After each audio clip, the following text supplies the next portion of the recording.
مرحبا بكم مجددا هذه المرة في الجزء الأخير من برنامج الملتقى الثاني لدور ريادة الأعمال في التنمية الاقتصادية. أعدكم أن هذا الجزء سيكون مريح وممتع. نبدأه مع قصة نجاح في الابتكار والريادة وشخصية لطيفة وممتعة. هي سفيرة السويد في قطر ومشوارها الدبلوماسي ملهم وممتع في آن. رحبوا معي بسعادة السفيرة إيفا بولانو.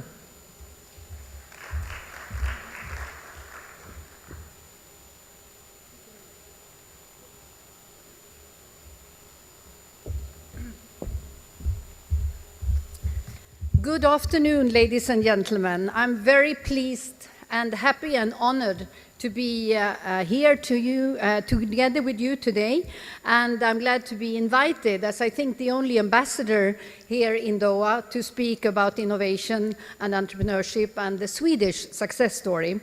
I would especially like to greet Dr. Nitham Hindi, the Dean of the College of Business and Economics at the Qatar University, and of course also the great organizer and the Honorable Rahid Shihab, CEO of the Interactive Business Network. So the title of my little speech here is the Swedish success story about innovation and about entrepreneurship. And I'm glad to share with you our story and our modern history.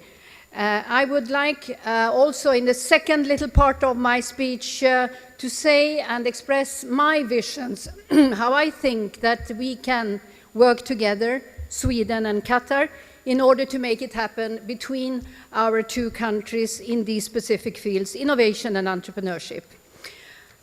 Let me first share with you that Sweden, for you who are not very familiar with my country up there in Northern Europe, that we were actually one of the most poor countries in Europe 100 years ago. And then thanks to stable governments, we haven't had any war for 201 years. We celebrated 200 years of peace last year. So thanks to stable governments and a very close cooperation between our governments, our industry, and our universities, we have reached to where we stand today, a great welfare state up in Northern Europe, a member of the European Union since 1995. And this triple helix approach that I just lined up is actually behind this success story of Sweden. Also, the engineering spirit that has been prevailing in my country for more than 100 years. And I think many of you are familiar when you listen to my little innovation story about Sweden, with many of the Swedish companies that are active all over the world and that we are very proud of in Sweden, despite being a small nation, because 9.5 million inhabitants is in Europe a small country. And I used to say to everyone that I meet, including His Highness the Emir Sheikh Tamim, that actually everyone here in Qatar are using a Swedish innovation every day. Perhaps you are not even aware of it. And to give you some examples to show this innovative spirit, I start to say, perhaps you wake up in an IKEA bed. IKEA, everybody knows, is from Sweden. You go to the refrigerator in your kitchen. The first refrigerator was innovated by a Swede. Then you take out a Tetra Pak package with milk, juice. As you might know, the Tetra Pak package is a Swedish innovation from Tetra Pak, a great Swedish company that started in the 60s. And then when you are enjoying your breakfast, what happens? Your cell phone is ringing. The first cell phone in the world was innovated by the great company Ericsson, having 40% telecom network in their hands all over the world. I'm very proud of them. Then when you are you are putting up a zipper somewhere. The Swedish innovation zipper is also among the list of Swedish innovations. When you then drive away in your cars, I take it for granted, especially here in Doha, that you try to drive as safely as possible using the Swedish innovation by Volvo, the safety belt. When you need some cash, and I'm sure we do that now and then, you of course stop at an ATM. That was a Swedish innovation innovated by Mr. Leif Lundblad. When you would like to call to your new friends in Sweden or anywhere in the world, I'm sure if you are wise and thinking budget-wise, you use the Swedish-Danish innovation Skype.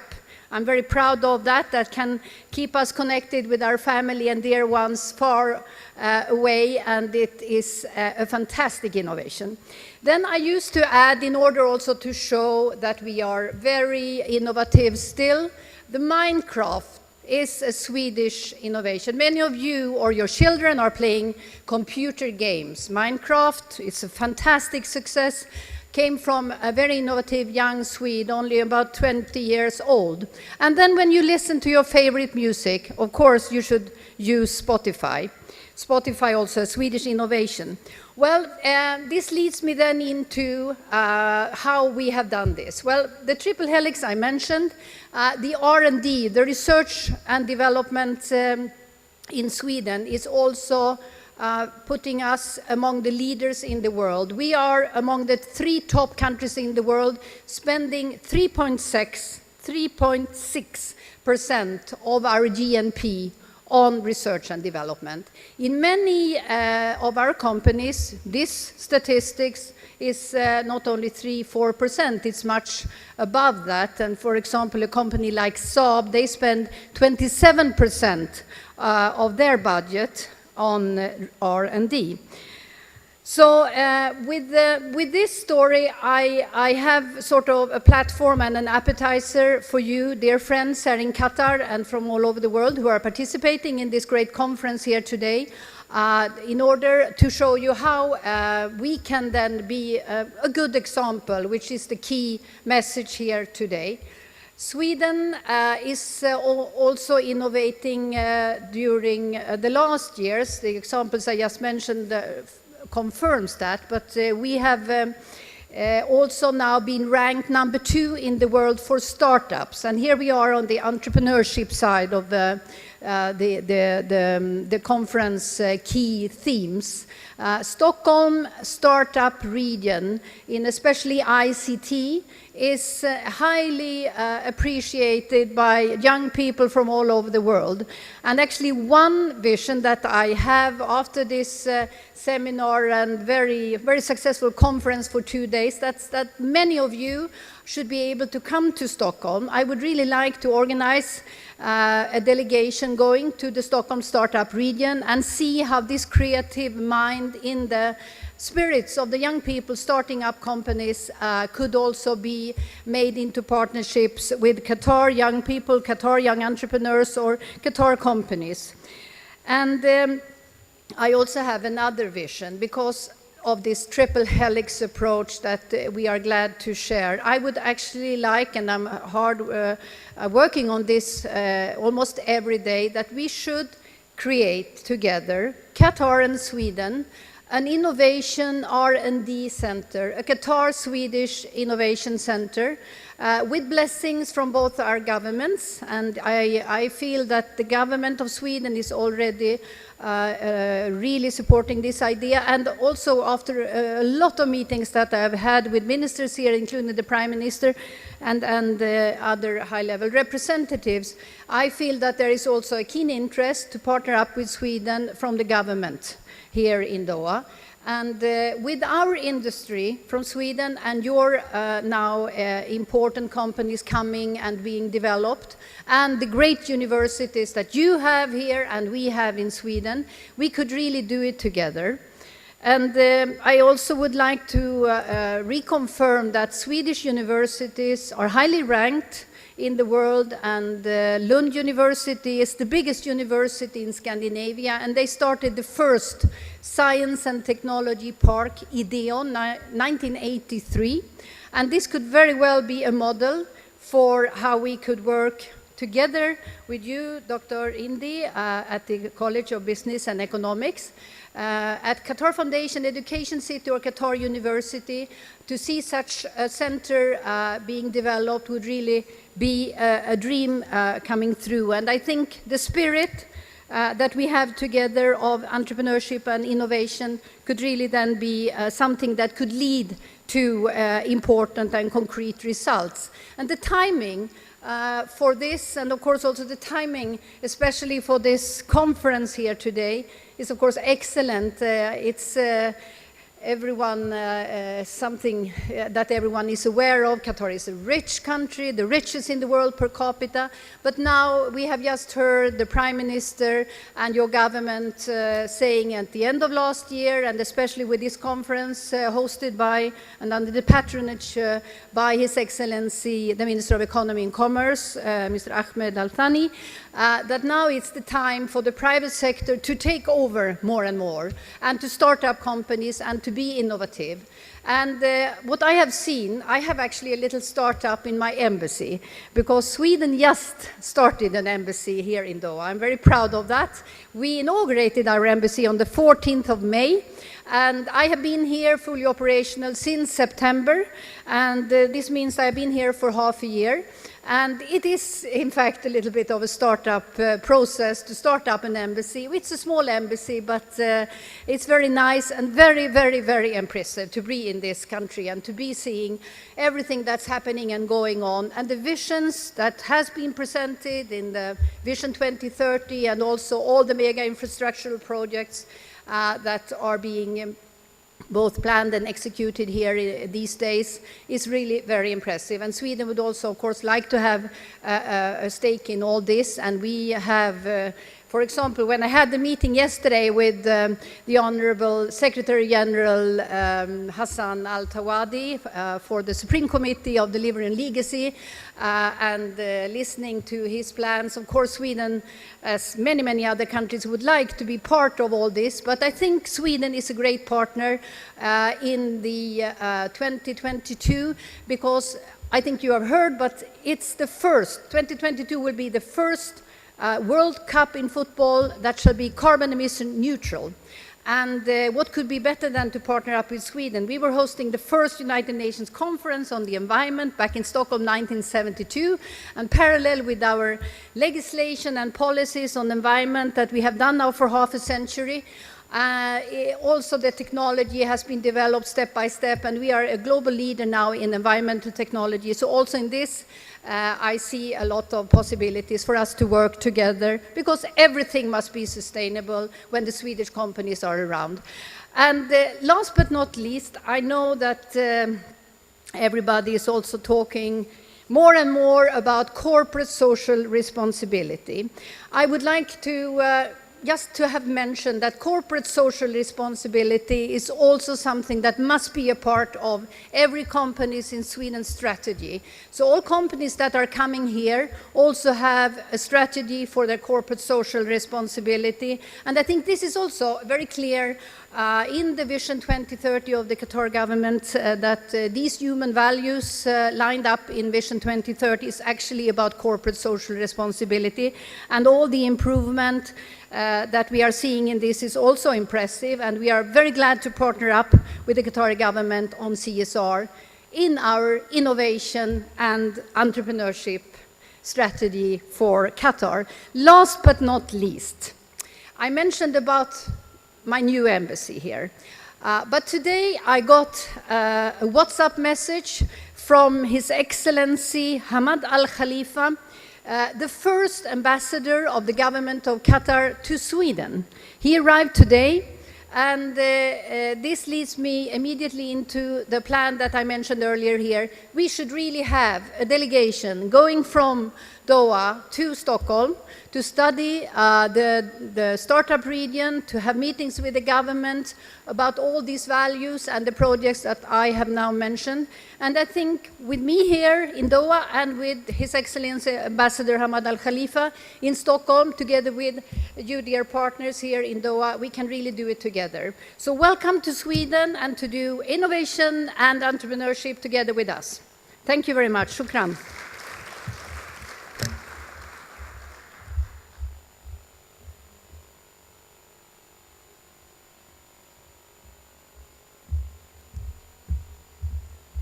شكرا سعادة السفيرة، وتمنياتنا بالاستمرار بالنجاح والإنجازات. أما الآن هناك قصة نجاح وكفاح مع المهندس إريك ستاكبول الرئيس التنفيذي والمؤسس لشركة OpenROV. Thank you very much. Thank you very much. It's a pleasure to be here. I have many slides and I'll speak quickly. I have a company called OpenROV that builds robotic submarines, and it's my dream. It's something that I really enjoy doing. What I want to talk to you today about is how this started. There's something that really excites me, which is just the idea of exploration. When I see a lander touch down on Mars, there's no reason I'm interested in it other than that it just seems really cool. But that's ambition enough. When people see the mission control, when this touches down, and when you see this, you have that same feeling. It's not just mission control that feels good when this lands. This is Times Square when the Mars lander touched down. And this is where I'm from in Silicon Valley. Everyone was watching. And why are they watching? The reason is because there's something innate about exploration. There's something about passion that everyone is interested in. And I think that's the core on which a business should be built. If you can connect with something that people already know about, then you can create a good business. So I started out working at NASA Ames Research Center doing spacecraft design, but I realized that there's a lot to explore that's not in space. To me, the ocean unlocks huge potential for exploration. There are creatures that are bizarre and ugly and unknown. This is a place where you can find aliens, and you don't need a rocket ship to get there. All you need is some curiosity and a shoreline. So my own story started with looking for lost treasure.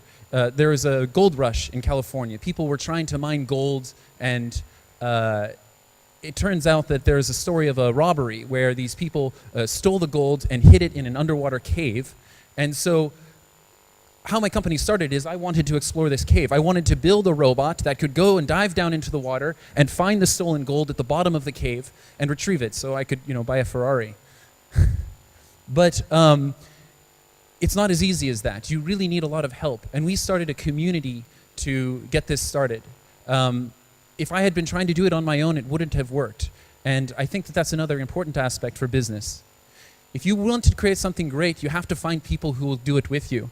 And that's why community is such an important thing. Silicon Valley, where I'm from, in California, is a place where many people have successful startups.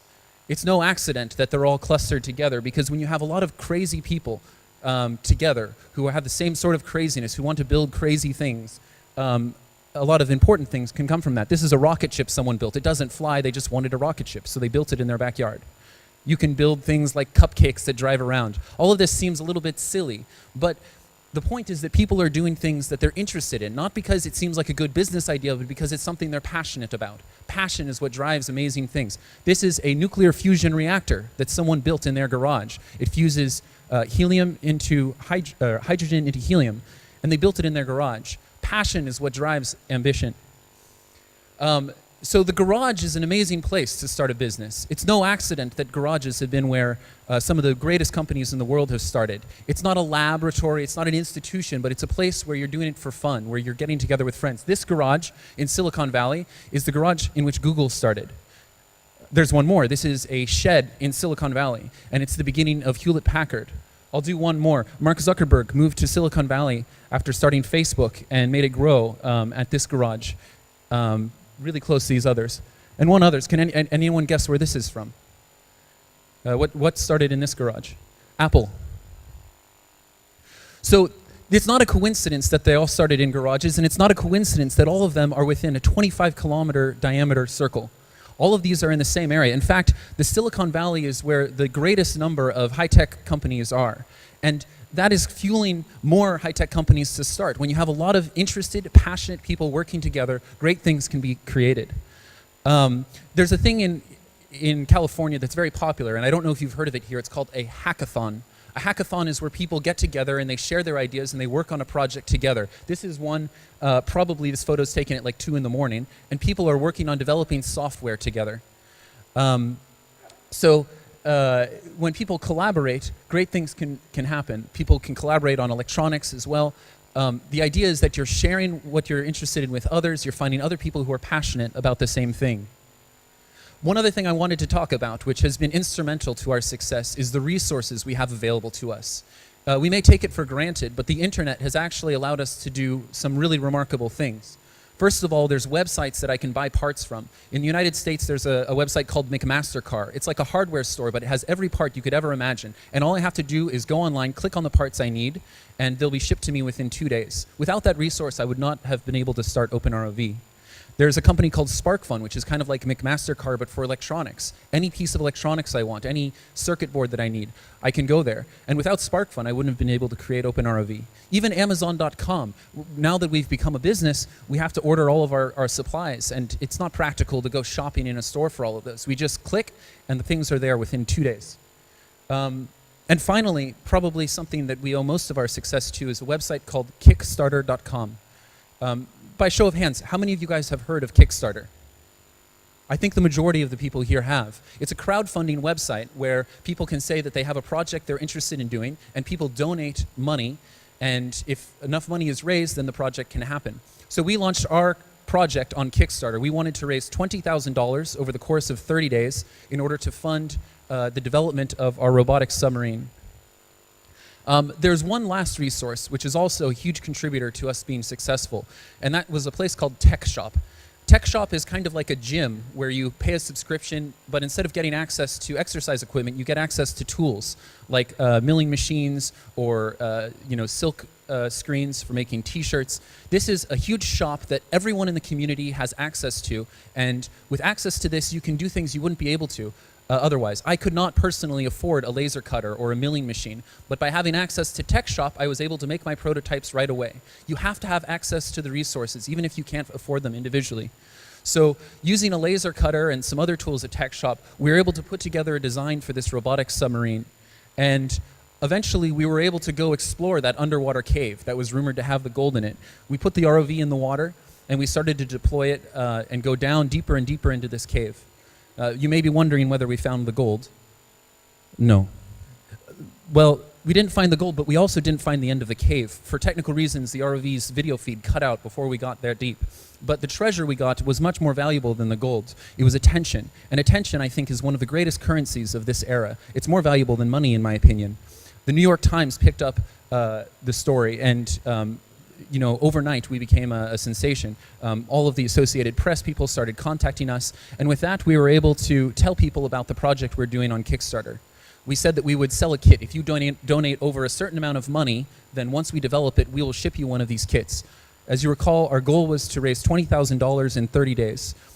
It didn't take 30 days to raise the $20,000. It took 2.5 hours. And by the end of the 30 days, we had raised well over $100,000, which is how we started the company. Later on, a venture capital company came to us. We didn't go to them, but they came to us because they saw the success we had on Kickstarter. They knew that our company was something that had potential. And now we've become the world's largest manufacturer of ROV submarines in the world. We've sold over 1,500. We're across 50 countries. We have a community of over 4,000 people. And this all started in my garage in Cupertino.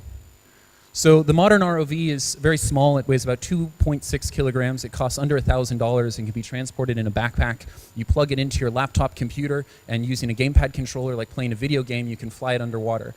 Our ambition was not to create a company. Our ambition was to make exploration accessible to everyone. What happens if we can allow the entire world to explore the part of the Earth that no one has ever seen before? And I think one of the most valuable things that we've created is not actually the product, but the community. We have these people distributed around the world who are contributing. This is Dominic in Australia, who's a computer programmer, and he helps us with the software in our robot. This is a girl in New York who's exploring lakes there and looking for lake monsters. There's a guy in Norway who's designing different lighting systems and other hardware for the vehicle. All these people are contributing to our open source project.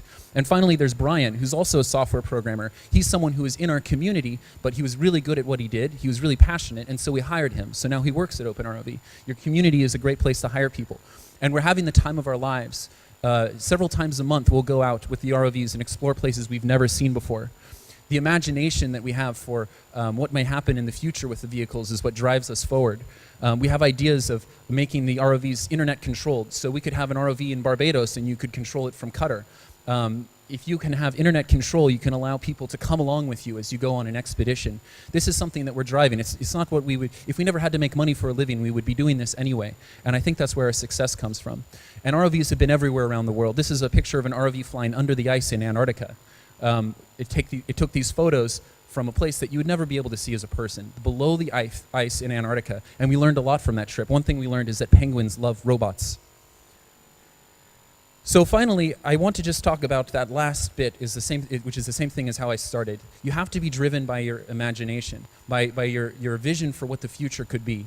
If you're driven by passion, then your company will be a success on its own. This is an idea I have. We're wearing virtual reality goggles. So with that internet connection, a classroom could follow along with an ROV flying underwater, and cameras could be mounted in every direction so people could look around as this flies through an underwater canyon. It's that drive, the same thing that makes a Mars lander touchdown and excite me is what makes me think about OpenROV. Follow your passion and you can do amazing things. So in summary, you have to have access to the resources, you have to create a community, and you have to have imagination. In my experience, those three things are what brought us success, and I hope that Qatar can experience the same success we've had.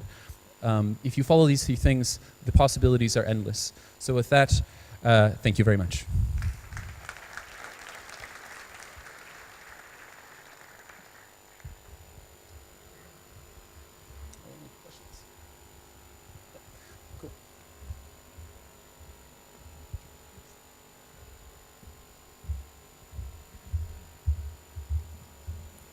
والآن ختامها مسك كما يقولون، وورشة عمل حول تهيئة بيئية مؤاتية لابتكار وتسيير عملية التسويق التجاري برعاية واحة العلوم والتكنولوجيا في قطر.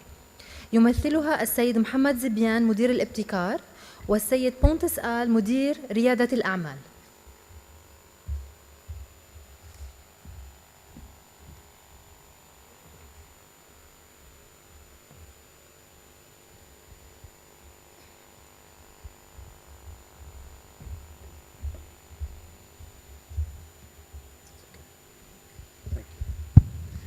Bismillahirrahmanirrahim. Good afternoon, everyone. Welcome to what I think is a very important talk by Qatar Science and Technology Park. QSTP is a hub for innovation and entrepreneurship and commercialization in Qatar. So it's very important for us to be here today and to talk to you about the programs that we're offering, we've offered for several years now to support the innovation ecosystem, entrepreneurship, and commercialization. I'm going to begin with a brief talk, an introduction about who QSTP is, a general overview just to set the context for you. And then my colleague Pontus All will be speaking about the REAP program, the Regional Entrepreneurship Acceleration Program, which is being done, led by MIT, QSTP, as well as many other participants in Qatar are taking part in this program. It's meant to strengthen the innovation ecosystem in the country. And then I'll be back with you to talk about the Proof of Concept Funding Program, which is all about facilitating commercialization.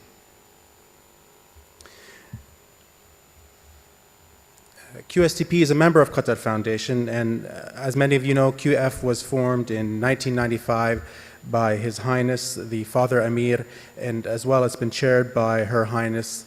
And at a high level, Qatar Foundation is an independent nonprofit organization that's tasked with developing Qatar and the people in the country. And that's very important to remember because QSTP's role fits perfectly with what Qatar Foundation is doing as well.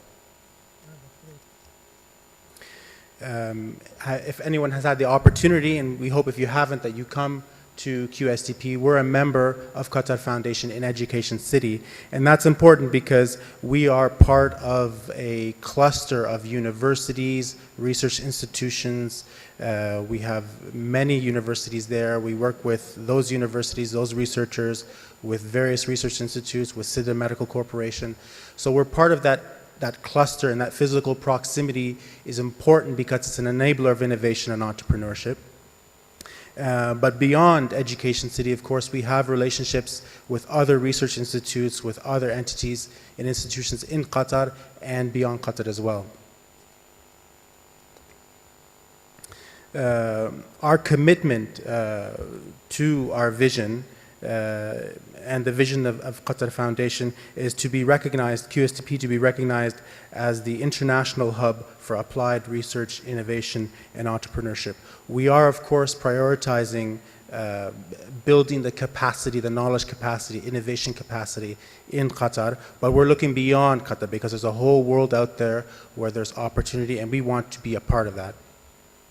And that, of course, by extension, ties in with our mission, which is to provide a strong and very effective platform for technology-based innovation and entrepreneurship and commercialization so that Qatar can grow itself as a nation within and beyond. As a hub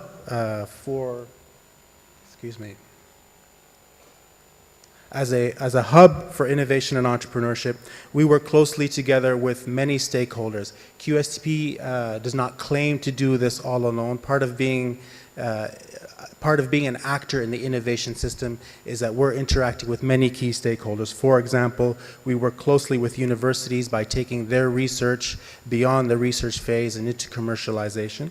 We work with many multinationals specifically within the QSTP free zone, large companies, small companies, mainly technology-focused organizations to create that necessary environment that promotes the creation of innovation, that promotes research and commercialization. And of course, we work with many local inventors to provide seed funding to take their ideas from the idea stage right to the commercialization stage. So our relationship with these stakeholders is very important. It's part of our success. We can't succeed without you.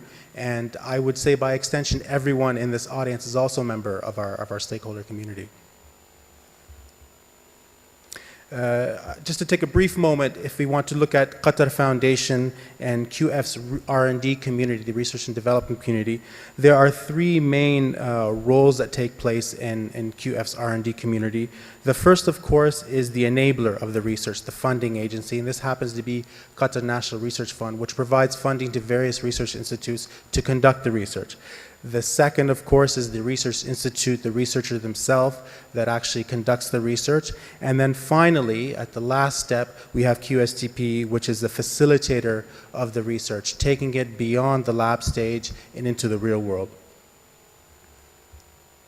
But in practical terms, what does a facilitator of innovation and entrepreneurship, what does that mean in practical terms? It can mean many things. From our point of view, it means we provide the various funding programs. We have excellent facilities at QSTP. We have in-house expertise at QSTP that we've been developing over many years, focusing specifically on how to commercialize technology-based innovations. This whole, our capacity, our capabilities that we've developed over the last several years gives us the ability to accelerate your technology idea. It's really not enough to have an idea. That's fundamental. You need that without a doubt. But you need to have the expertise, the funding, the extended networks to create and to generate growth out of that idea, economic opportunity. QSTP is also very proud of having a free zone. We are a free zone, and we take a great deal of pride in the fact that we've attracted many multinational corporations, large and small, from various parts of the world. I believe we currently have 39 different organizations in QSTP. It's part of our commitment to create a cluster of innovation because no single corporation can do what it wants to do without that supporting cluster around them. So 39 organizations, varying sizes, and that represents roughly 90% of our occupancy. So, to sum it up, what is QSTP? You can think of QSTP in three different ways. We are a free zone. That allows you to set up a commercial entity in our free zone. It enables you to have 100% foreign ownership. Again, we're all about facilitating commercialization. So that free zone is a big part of our success. We're also a hub for technology-based business. We have many actors in the free zone. We have extended networks beyond QSTP that are essential to facilitate that technology-based business. And of course, as I said, we are a facilitator of applied research through our various funding programs, of which I will talk to you about one today. I'll hand it over now to my colleague Pontus, who will talk about the REAP.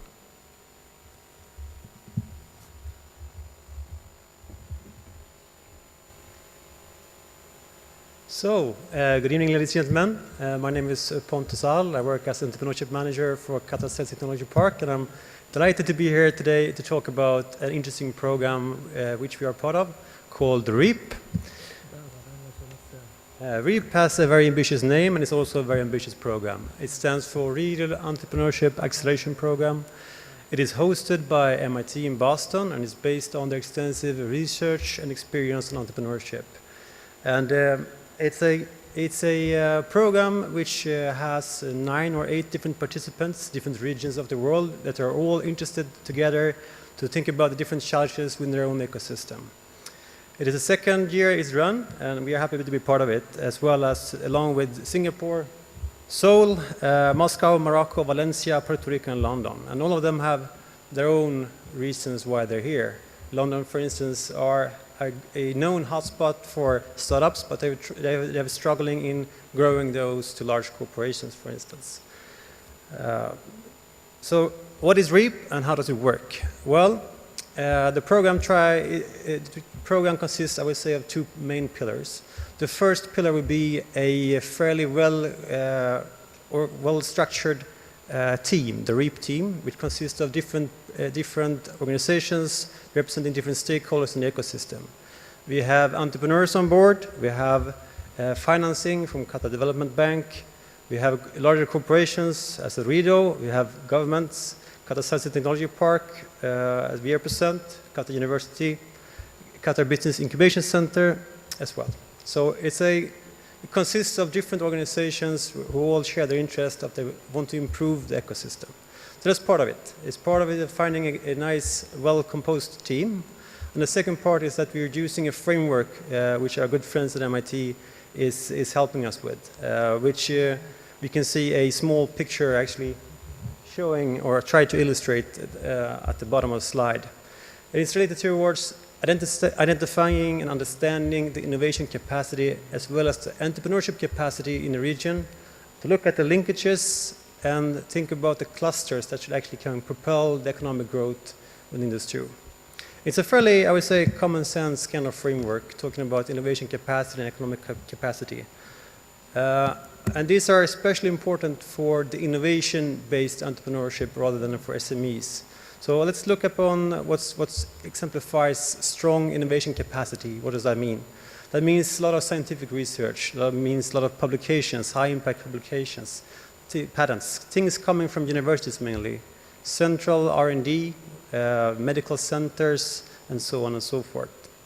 On the other hand, we have entrepreneurship capacity, entrepreneurial capacity, which we have a lot of new companies coming about. We have strong entrepreneurs and founding teams.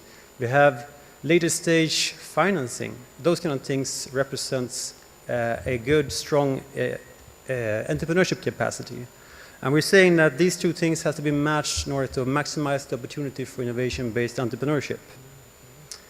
And we can actually look upon these things as we can parameterize them if we are interested and see how well regions, cities, or even municipalities would perform in this regard. So for instance, might be a bit old data, but it shows some interesting things nevertheless. In the far left top, you see some countries and regions are great at innovation, but are struggling in getting those to market, such as Japan and Korea. You have other countries which are known for their entrepreneurial spirit, such as New Zealand and other developing countries, but they really don't have the same kind of growth because they failed to combine those with innovations and novel technologies. And then we find countries which are doing fairly well in both regards, and there we can find kind of the sweet spot. Sweden is amongst those countries, as well as Finland, for instance. So, looking at Qatar then, because that's interesting, of course. That's the reason why we're here. So, I just want to show you some highlights on some insights, fairly overview ones, but nevertheless. We have a strong commitment in terms of innovation and R&D. The government says that 2.8% of the GDP should be spent on research, which is well on par with some of the leading OECD countries. We can see that the publications and the scientific research has been improving from more or less, I wouldn't say non-existent, but at least we can now talk about the research community, which we might have done in the past 10 years. And that is because we see a good growth of research due to expansion of universities and of addition of new research centers coming about. And we also see a trend that not only are the publications getting more, but also the impact of those publications is getting more significant, which is a good trend. On the same note, we know that the patent trend is also positive, from virtually 0 to 3 years ago to actually something, and it seems to be increasing fairly well as well. I think the intellectual property awareness among researchers and the research community is increasing, as well as within the corporate setting. So those are all good things and positive things. We cannot say that everything is all good and well, but at least it gets going to the right direction, that's for sure. However, we can see that there are few innovative companies. That might be a harsh statement, but what I mean is that there seems to be some kind of disconnect between the two things here. And then entrepreneurship, which is happening, as well as the innovation that's happening, and the linkage is in between.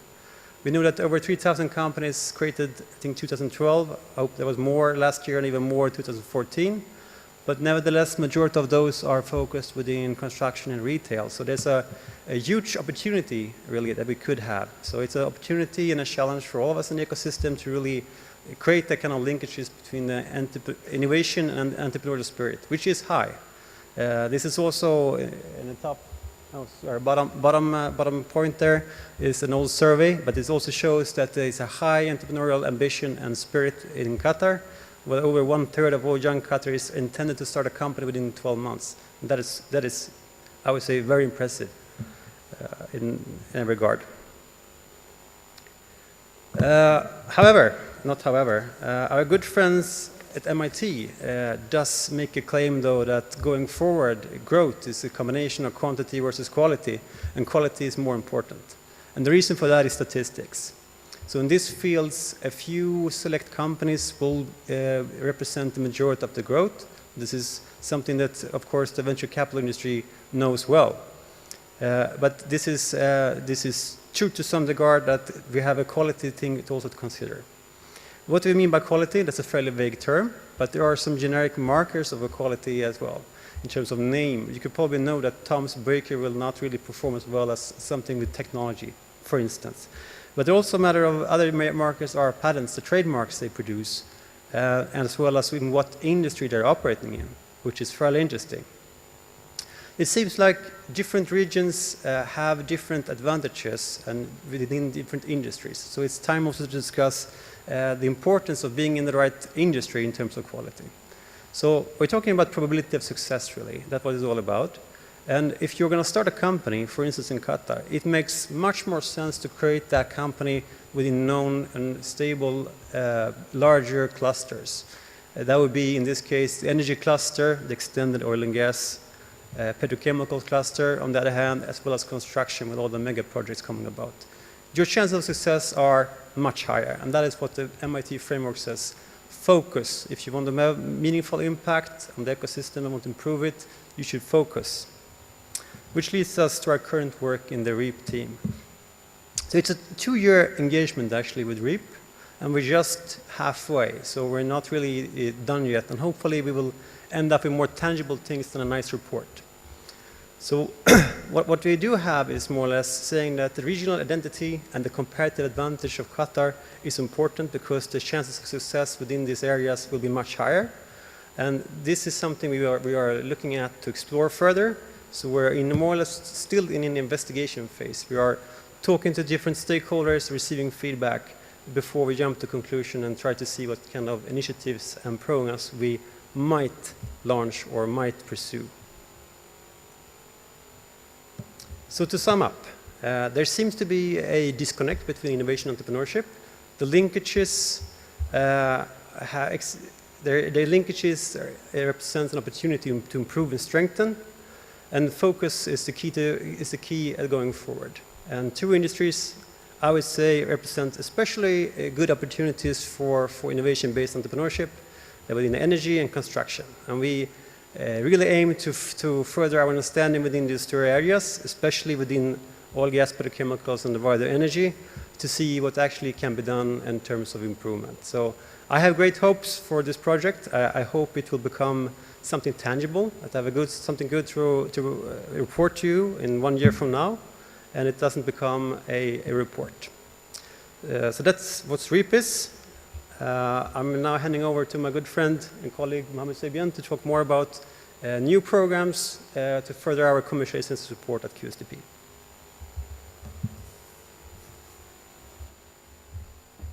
Thank you, Pontus. So Pontus did mention that the quantity of research, the quantity of patents has significantly increased. We know that in the region, we also know in Qatar, so that's a great success. Also, the quality is increasing. But despite the quantity and quality increasing, we know that there is a gap. QSTP recognizes there's a gap in terms of the whole commercialization process. And that is seed funding, a lack of seed funding specific to technology-based innovations, which by their nature are high risk. So the purpose of the proof of concept program that I'm going to be talking to you about is to provide that seed funding and try to address that gap. So what is proof of concept? Just to highlight some of the key points. First of all, it is a grant. It is a grant, not a loan. We don't expect, as QSTP, we don't expect you to return the money that we grant you. It is a loan. It's our investment in you as an institution. It's our investment in developing Qatar's economy. It's a grant for institutions who are based in Qatar. Those outside of Qatar, unfortunately, are not eligible. And it's specific to products or services related to the technology, science, or technology-based innovations. It is not there to fund research. Again, QSTP's remit is to focus on commercialization. And so by its very nature, we expect that the research is completed and that the proof of concept funding is there to focus on two key deliverables, which is to develop what we call a commercially viable prototype, something that you can present to a VC or another type of investor. So commercially viable prototype is the first key deliverable, and of course we want to develop a commercialization strategy. Now, apart from the funding, what's really important is that QSTP, our team of experts, our network of people, will help you, will work with the researcher, with the inventor throughout the proof of concept. We do not leave you alone to develop the prototype. In fact, we work hand in hand with you. We also take a very strong leadership role in working with you to develop the commercialization strategy. So at the end of the proof of concept, you as a inventor, innovator, researcher, not only should feel proud of what you've created in terms of a prototype, but will impart the knowledge to you so that when future innovations are created by you, you have a far better idea how to commercialize them.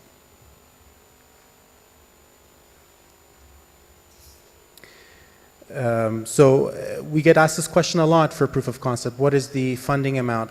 What I like to say is that the amount that we fund is comparable to what the average seed funding organization would invest. We also look at the size of the opportunity. We do not have a specific limit to funding amount, but we look at the size of the opportunity. If the opportunity is large, then that could justify a larger initial seed investment. We also recognize when we're dealing with technology-based innovation, by its very nature, it's high risk. We accept that risk as QSTP. We conduct an evaluation process, but there is still inherent risk. That to us is acceptable. With risk, there is opportunity. And also to encourage accountability and help you as the awardee stay on track, we create a milestone, set of milestones throughout the duration of the proof of concept. In fact, it is the awardee that creates those milestones. We do not impose them on you, but you're held to account. And we release payments every time you complete the milestone. So it's a carrot approach. Generally speaking, depending on the complexity of the prototype that you're developing and the commercialization strategy that you're going to be creating, it's between 6 to 18 months in terms of duration. And what we like to stress, of course, is that QSTP is very much keen on promoting commercialization. As I said, this is a grant. Also, in terms of intellectual property, we believe that the best approach is to allow the inventor to create the intellectual property. We'll help them identify the intellectual property, and we'll even let you keep the intellectual property. QSTP is not interested in owning the intellectual property. It is yours. We're interested in commercialization and returning economic benefits to the state. Before I get into who's eligible, let's talk about who's not eligible. If you're outside of Qatar, not willing to relocate your enterprise to Qatar, you're not eligible. If you are an individual applying as an individual, you unfortunately are not eligible.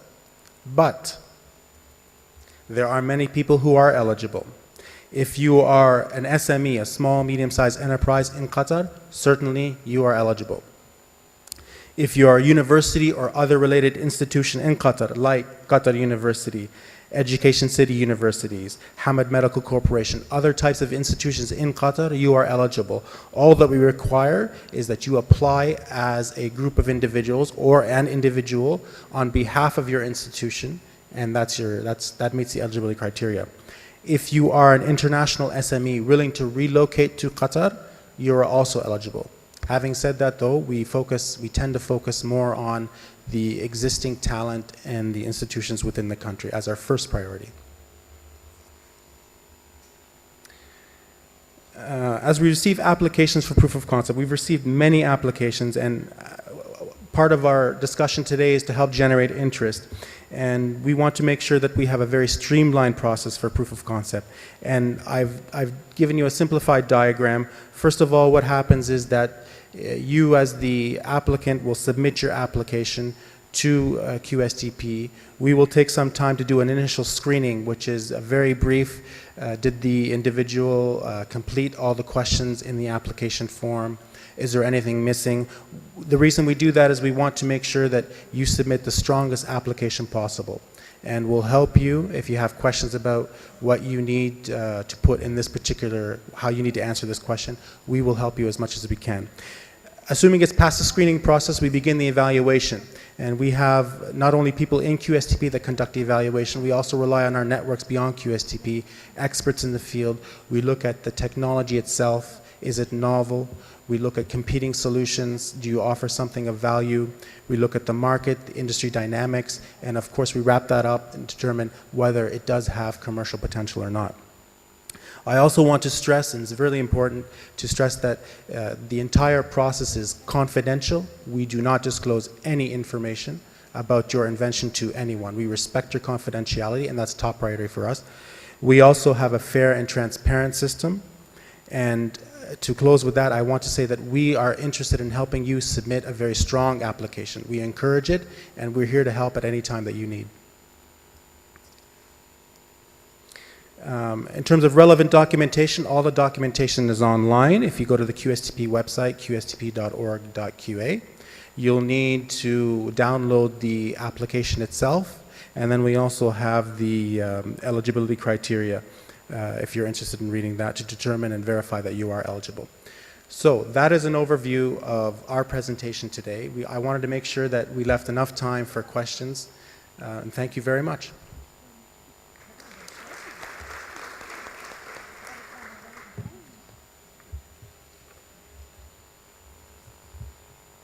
Any questions? Would anyone like to apply for the proof of concept?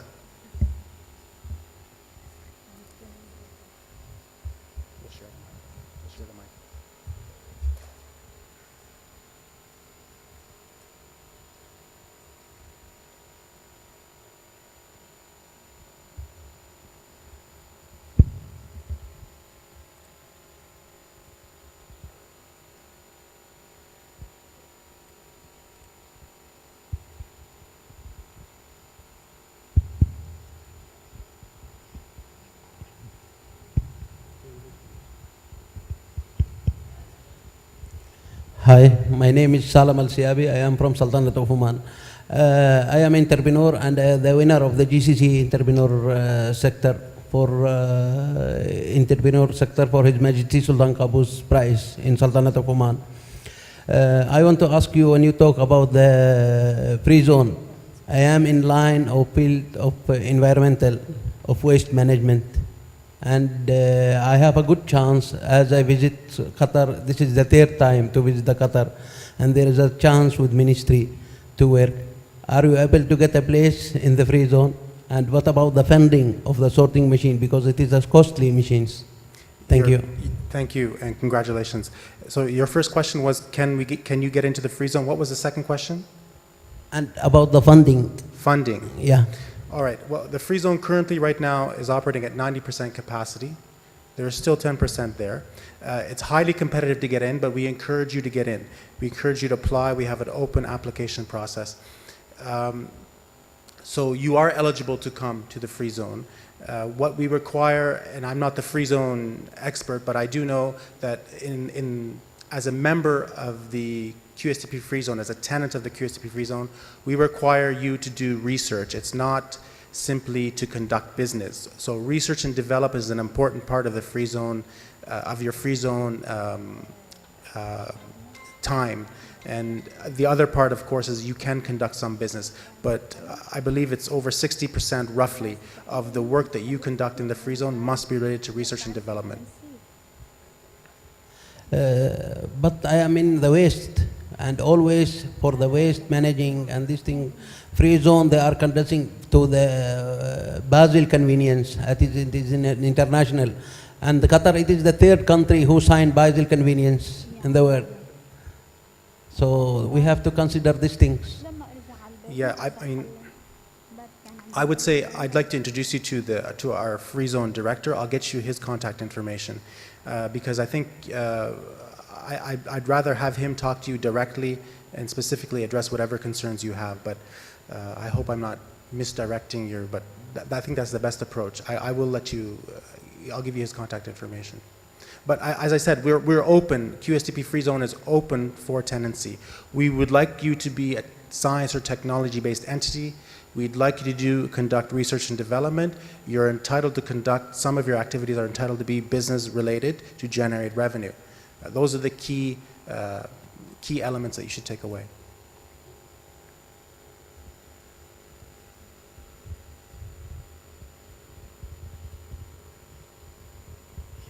Thank you. In QSTP, you said that more than 40% of the operations of the company, of the entity, should be toward R&D. Okay, should it be, for example, in a conventional manner, meaning, for example, now corporations like P&G, Procter & Gamble, they outsource 50% of their R&D, and now you can use crowdsourcing technologies to co-create research and development with the communities that you are targeting with your service. So in case the business model have such approach in R&D where most of the R&D need to be done when the business is launched and to be co-created with the community that you are targeting. So is it acceptable or it should be the foundation of the company from day one to dedicate biggest part, 40 to 50% of the initial investment into R&D? R&D, we recognize that R&D is a global enterprise, so, but at the same time, our objective is to create the ecosystem to allow you and encourage you to do research and development in Qatar, because we also want to develop the capacity of the local population. We want to strengthen our ecosystem. If a tenant at QSTP is contracting out or sending out a lot of the research and development activities outside the entity, then I think that would be something that I wouldn't say it contradicts, but it's something that doesn't support our initiative, which is to do as much as possible, as much as reasonably possible, to conduct the research and development in the country, develop the capacity and capability of the people in the country. But in an open world that we are living in now, the most effective R&D strategies are where you can open source it. You can engage the communities and the users to help in developing the R&D projects. So how much it will be effective to limit the entrepreneur or the SME to limit their R&D to be local, to stay local, while Qatar's population is very small with respect to the Arabic world that we are living in. Well, we have some tenants in QSTP. One of them is GE, and they conduct some, actually GE's presence in QSTP. I believe it's their largest R&D facility in the world at QSTP. And they conduct some high quality research. I recognize what you're saying. They don't feel constrained. I believe they are entitled to access their broader research community and their markets all around the world, but they choose to come to QSTP because it's the right environment for them. I'd also say from the proof of concept point of view, we're open. In general, QSTP is open. We recognize the changes that's happening in the R&D community, the globalization of it. We recognize the globalization of innovations. So in terms of the proof of concept fund, we also accept the fact that some of the work needs to be done outside of Qatar. But the majority of the work we strongly encourage to be done within the country. So we're not a 100% take it or leave it entity. We are flexible and we recognize that we need to be flexible. Okay, thank you. But maybe this approach is more appropriate to GE, to multinational and global organizations. But we are talking about SMEs and entrepreneurs. They have limited, they don't have the luxury of liquidity that the GE has to. So small organizations need more flexibility, maybe. This is my thought. Thank you. That's a good point.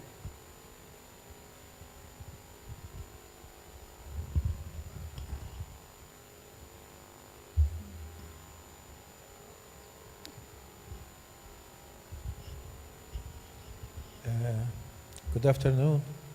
Can we consider software development, I mean, on some projects, I mean, something that can be considered by QSTP? Yes, we do consider software development. QSTP has 4 key pillars when we talk about technology. We look at health, that's one pillar. ICT, information communication technologies, of which software is part of it, energy, and environment. So certainly, and I think software transcends all those 4 pillars. In health, you may have an element of your innovation related to software. You need software to deliver that innovation. So yes.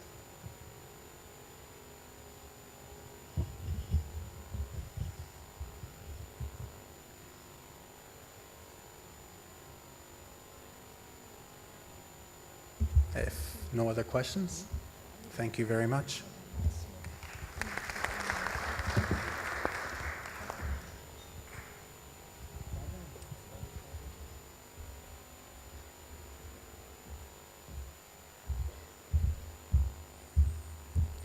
وبالنهاية ومع ختام برنامجنا نستقبل الدكتور نظام هندي لتقديم توصيات المؤتمر.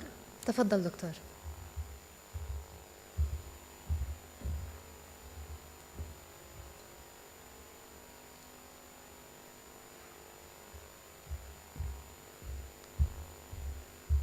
بسم الله الرحمن الرحيم والصلاة والسلام على سيدنا محمد وعلى آله وصحبه أجمعين. أنا عارف احنا تأخرنا بالنهار شوية وحابين نشكركم أول شيء لوجودكم معنا لنهاية البرنامج.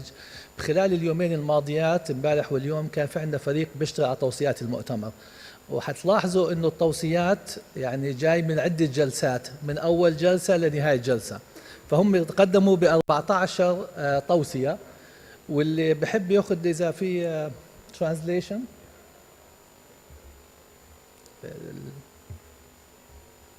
في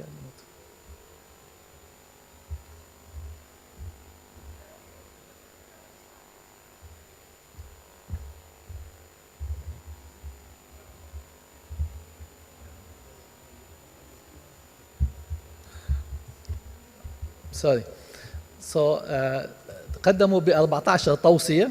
حقرأ لكم إياهم التوصيات بشكل يعني سريع جدا.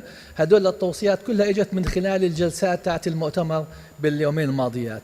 في أول توصية ضرورة التعاون كلية إدارة اقتصاد بجامعة قطر مع قطاع الأعمال بشكل مباشر، بس بحب أزيدها أكثر شوي، يقول ضرورة التعاون بين التعليم والقطاع الخاص بشكل عام.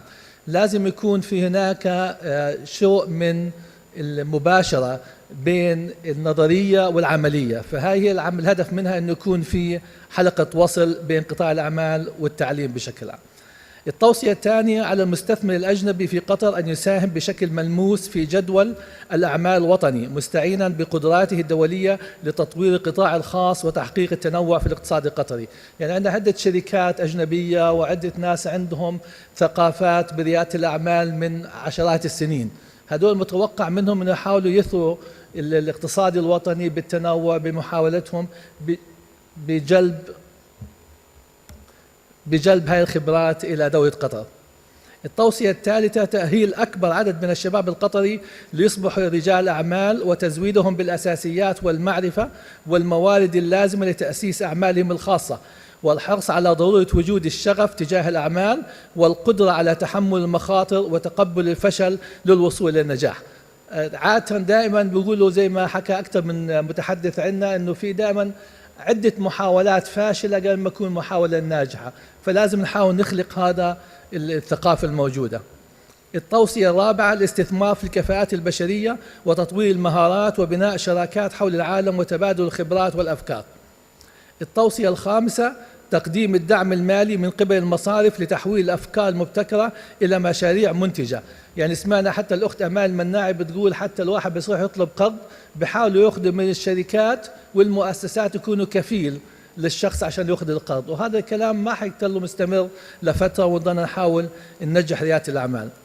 التوصية السادسة إيجاد الحلول لرواد الأعمال وتوفير الأراضي وتشجيع المستثمر بشكل مستدام لخلق بيئة عمل مناسبة لتطوير ريادة الأعمال والتعاون مع رواد الأعمال. التوصية السابعة ضرورة اعتماد التكنولوجيا والمعلوماتية والبيانات الكبرى في المشاريع والأعمال، إذ أنها تسهم في انتشار وتنمية الأعمال، وشفنا أكثر اليوم من جلسة اليوم والأمس على ضرورة التكنولوجيا وأهمية التكنولوجيا في الابتكار وريادة الأعمال. التوصية الثامنة الحث على استخدام نتائج البحث العلمي لمساعدة رواد الأعمال. في أبحاث قيمة جدا بريادة الأعمال موجودة بعدة أماكن من خلال الجامعات الموجودة في قطر وخارج قطر، فإحنا بنحاول نحث رواد الأعمال يستغلوا هاي النتائج في الأبحاث. التوصية التاسعة إدراج روح الريادة في الأعمال في المنهج التعليمي منذ الصغر وحتى الكبر. يعني ممكن ما يعني صعب جدا نخلق روح ريادة الأعمال بالمرحلة الجامعية، لازم تبلش من المرحلة الابتدائية وحتى في البيت قبل المرحلة الابتدائية، ثم تنمو مع الشخص حتى يصل إلى الشخص بريادة الأعمال وناجح إن شاء الله. التوصية العاشرة بناء منظومة خاصة وإشراك القطاع الخاص بها، لأنه يملك الحافز والرؤية لتطوير أسواق تتمتع بالكفاءة والقدرة الذاتية على الاستدامة. التوصية الحادية عشر تهيئة البيئة التشريعية والتنظيمية التي تضمن سهولة إنشاء المشروعات وتدعم نموها وتوسعها، لا سيما قوانين حماية الإفلاس، هاي مش موجودة حاليا عندنا. التوصية الثانية عشر العمل على التغيير الثقافي بشكل مباشر، حيث ثبت بالتجربة أن تغيير المعايير الاجتماعية حول ريادة الأعمال أمر ممكن في غضون أقل من جيل. والتوصية الثالثة عشر التركيز على إزالة معوقات ظهور ريادة الأعمال وخاصة في مراحل بدء المشاريع، ومن هذه المعوقات ارتفاع الإيجارات والمراحل الإجرائية في دوائر الحكومة. والتوصية الرابعة عشر والأخيرة وأجت بآخر جلسة هي إنشاء مركز ابتكار بين السويد وقطر. هذول هم ال 14 توصية ونتمنى لهم التوفيق إن شاء الله، وحنرفعهم إن شاء الله للوزارة بإذن الله تعالى، وشكرا جزيلا لكم.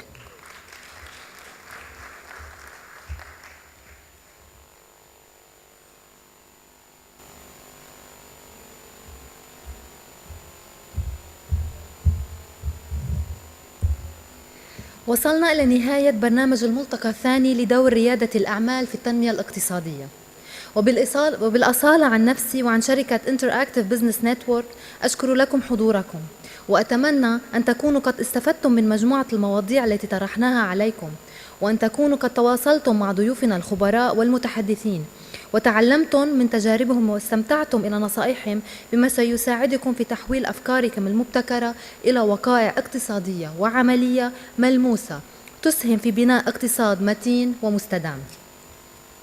أود أن أشكر أيضا الشركاء والرعاة على دعمهم للمنتدى، فإن مشاركتهم الفعالة هذه ووجودهم معنا مما لا شك فيه سيساعد في تعزيز القطاع ريادة الأعمال في قطر والمنطقة.